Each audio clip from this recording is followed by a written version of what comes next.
perolehan suara, mereka mengajukan selisihnya berapa, seharusnya selisihnya itu untuk pihak yang menggugat, kira-kira gitu. Tapi memang tidak cukup bukti. Mencampur adukan kewenangan dan bukan kewenangan. Ya. Sekarang kewenangan presiden pelanggaran seperti umpamanya anggaran untuk kepentingan rakyat menjadi kepentingan pemilu, Bro. Anda bilang bansos kan pelanggaran. Kalau saya bilang tidak ada bansos. Konkretnya mana? Ada peralihan dan penumpukan bantuan anggaran. Saya lebih banyak mengaitkan ini dengan permohonan kedua pemohon ini, baik permohonan nomor 1 maupun permohonan nomor 2. Ini Bu Menteri, Pak Menko, ini ada salah satu tabel yang di kedua permohonan itu sebetulnya ada yang mencantumkan list perjalanan presiden. Ini karena dua permohonan ini lebih banyak bergeraknya ke presiden ini sebetulnya, karena dalilnya bertumpu di sini. Jadi kami harus menanyakan, apa sih kira-kira yang jadi pertimbangan presiden memilih misalnya ke Jawa Tengah itu lebih banyak kunjungannya dibandingkan ke tempat lain. Ini yang berkaitan dengan kunjungan yang ada pendistribusian bansosnya. Nah, itu yang didalilkan oleh pemohon. Nah, kalau ini kami bisa dibantu menjelaskannya, itu akan lebih mudah kami, apakah yang didalilkan pemohon itu bisa dibenarkan atau tidak. Nah, tolong kita dibantu ini oleh 4 menteri ini berkaitan dengan ini. Itu yang pertama. Masih berkaitan dengan peta ini, kira-kira ini alokasi dana yang dibawa untuk kunjungan-kunjungan presiden itu yang dari mana saja? Mahar politik itu adalah payung besarnya. Salah satu contohnya adalah anggaran sudah bergeser basis tidak menjawab soal kebenaran. Bang Karni, cukup. Kasih Bang Karni sedikit tadi. Ya. Oke. Ya, jadi karena begini, permohonan 01, pasangan 01 dan pasangan 03 itu dua-duanya mengenai proses, tidak mengenai hasil. Jadi apa yang diseriusi oleh Mahkamah Konstitusi sampai memanggil menteri yang terkait dengan bansos adalah persoalan proses. Artinya apa? Artinya Mahkamah Konstitusi kenapa merasa perlu memanggil menteri? Karena ingin mengadili juga mengenai proses pemilu ini, bukan hasil. Kalaupun MK sudah berpendirian sejak awal, ini proses lah, gak usahlah diperiksa terlalu jauh. Untuk apa panggil menteri kira-kira? Artinya apa? Artinya kita sudah melihat bahwa apa yang dilakukan oleh MK justru akan masuk pada proses, pada inti permohonan dari 01, dan itu bedanya dengan yang sekarang. Kalau sekarang kan tidak mengenai hitungan suara, tapi adalah proses gitu. Nah, itu yang membedakannya. Kalau masalah ancaman apa segala, bagi perkara PHPU itu pasti ada. Saya sebagai ketua, ancaman banyak sekali. Kalau dari SMS, dari WA juga ada, bahkan bukan dari WA, dari faksimili.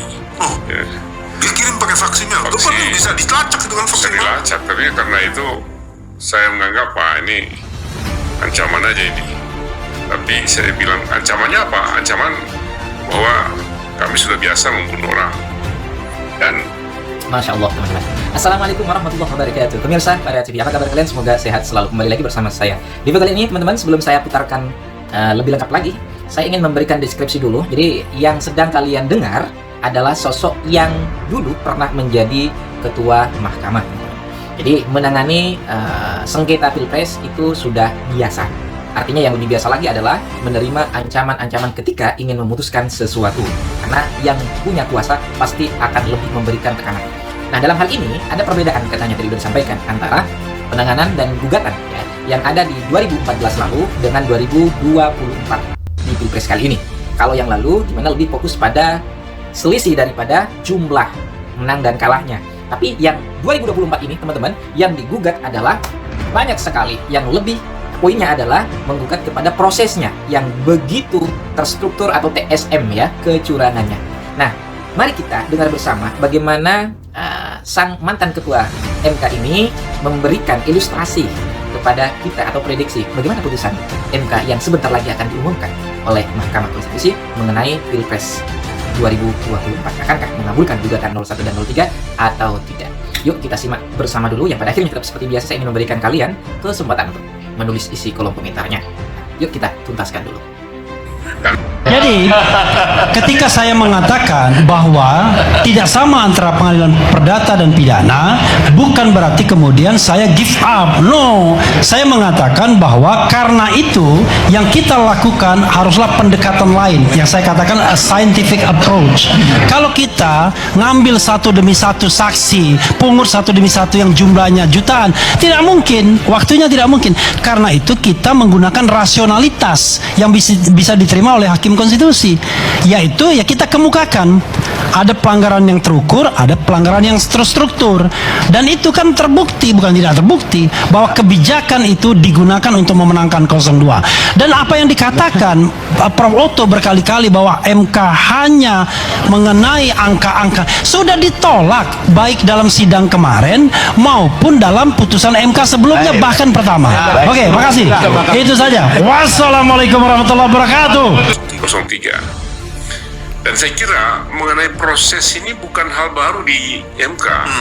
Sejak MK mengadili sidang yang pertama, dulu Pak Jimli sudah menyampaikan bahwa MK itu bukan pengadilan kalkulator, dialah pengadilan konstitusi. Jadi saya termasuk yang membuat konstitusi, saya termasuk yang mengusulkan adanya MK waktu perubahan undang-undang dasar.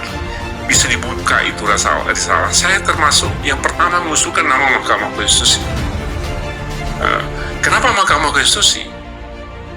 Ini bukan Mahkamah Undang-Undang atau Mahkamah Peraturan. Ini Mahkamah Konstitusi. Itu satu. Kemudian yang kedua, sumpah jabatan hakim konstitusi itu jadi menaati Undang-Undang Dasar, Undang-Undang dan segala peraturan-peraturannya menurut Undang-Undang Dasar. Tidak ada dalam sumpah jabatan siapapun. Sumpah jabatan presiden itu tidak sampai menurut Undang-Undang Dasar lagi. Kalau presiden melanggar peraturan saja, itu merupakan sebuah pelanggaran. Nah, bagi Mahkamah Konstitusi, orientasinya adalah Undang-Undang Dasar. Oleh karena itu, kalau kita lihat di Undang-Undang Dasar, 5 kewenangan Mahkamah Konstitusi itu adalah kewenangan yang terkait dengan fungsi Mahkamah Konstitusi untuk menjaga Undang-Undang Dasar. Kalaupun mengenai pemilu, tetap fokusnya adalah ada nggak pelanggaran Undang-Undang Dasar. Jadi ini Mahkamah Undang-Undang Dasar, Mahkamah Konstitusi, jadi bukan Mahkamah Undang-Undang. Artinya apa? Setiap saat undang-undang boleh diabaikan oleh Mahkamah Konstitusi, ya, atau diterobos bahkan dibatalkan oleh Mahkamah Konstitusi, ya, untuk menegakkan konstitusi. Saya ambil contoh, ya. Jadi dulu ada gugatan pertama sekali di Mahkamah Konstitusi. Ya, saya lupa pasal berapa di Undang-Undang MK, bahwa yang boleh diuji oleh Mahkamah Konstitusi adalah undang-undang yang lahir sebelum perubahan Undang-Undang Dasar. Betul. Ada pasalnya itu di Tapi Undang-Undang Mahkamah pasal Konstitusi. itu agar MK bisa mengadili, karena yang diuji adalah undang-undang sebelum undang dasar, sebelum perubahan undang dasar. Karena MK mau masuk untuk mengadili undang-undang sebelum undang dasar, dia batalkan sendiri aja itu pasal itu. Betul. Artinya ini terhalang menegakkan konstitusi gara-gara ketentuan ini gitu. Apalagi namanya peraturan. Jadi itulah MK. Karena itu sepanjang sejarah Mahkamah Konstitusi kita lihat dalam mengadili pilkada, saya contoh yang paling terakhir aja, pilkada tahun 2022, ada satu kasus yang namanya di Kabupaten Saburai Jua. Di Kabupaten Saburai Jua itu orang tidak mempersalahkan hasil, dan itu pun bupatinya sudah mau dilantik. Jadi seluruh proses kalau menurut standar aturan formal sudah lewat, sudah selesai. Gak ada pintu yang untuk masuk kalau mengikuti hukum acara Mahkamah Konstitusi atau undang-undang. Tapi ketika diajuin permohonan, udah lewat 1 bulan nih dari syarat ini, dibuka oleh Mahkamah Konstitusi dan dikabulkan pula dengan mendiskualifikasi calon bupati. Tapi ini bukan satu. Artinya apa? Saya menyatakan bahwa ini adalah proses pendaftaran yang lalai dilakukan oleh KPU secara benar. Dan syarat mengenai orang, ya kan? Syarat mengenai proses pendaftaran, proses yang paling awal. Nah, termasuk ada Yahukimo, ada Yaulimo, ada dulu Bengkulu Selatan, ada lagi Di Papua ada 2 tuh Bang ya kalau nggak salah. Iya, betul. Yahukimo sama satu lagi Yahukimo. Bovendigul. Oh iya, betul, Bovendigul. Sorry, Bovendigul. Bovendigul ya. Ada juga di Sumatera dulu. Saya jadi hakimnya, namanya Tebing Tinggi. Jadi wali kota Tebing Tinggi itu, ya, harusnya terpilih tapi digugat, tapi dicari. KPU lalai melihat mengenai persyaratan. Diulangi oleh Mahkamah Konstitusi dan didiskualifikasi. Oke. Jadi sebenarnya kalau begitu, ini pernyataannya Bang Hamdan ini di Warta Kota, MK panggil 4 menteri adalah bukti hakim fokus pada proses. Ya kan? Jadi berarti pemanggilan menteri itu mengkonfirmasi proses yang akan diperiksa. Satu itu. Betul. Kedua, original intent Mahkamah Konstitusi sedari awal ingin meletakkan konstitusi sebagai bagian penting, dan itu artinya semua prosesnya itu juga yang akan bagian yang penting. Terus yang ketiga, ada tradisi, bukan tradisi, dalam prakteknya MK kemudian menggunakan proses di bagian penting untuk mempersoalkan hasil, untuk mempertimbangkan hasil. Betul, itu firm.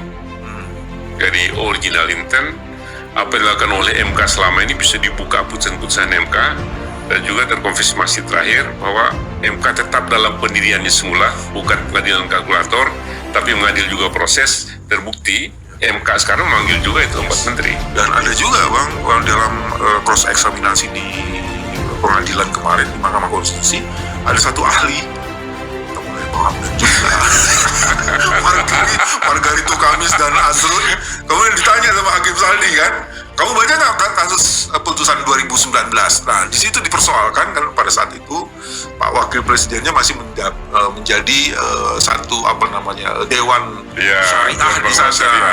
Itu artinya apa? Mengawasi apa? Itu kan proses katanya. Itu jadi artinya saya mau mengatakan ahli dari pihak lawan pun sudah dibantah melalui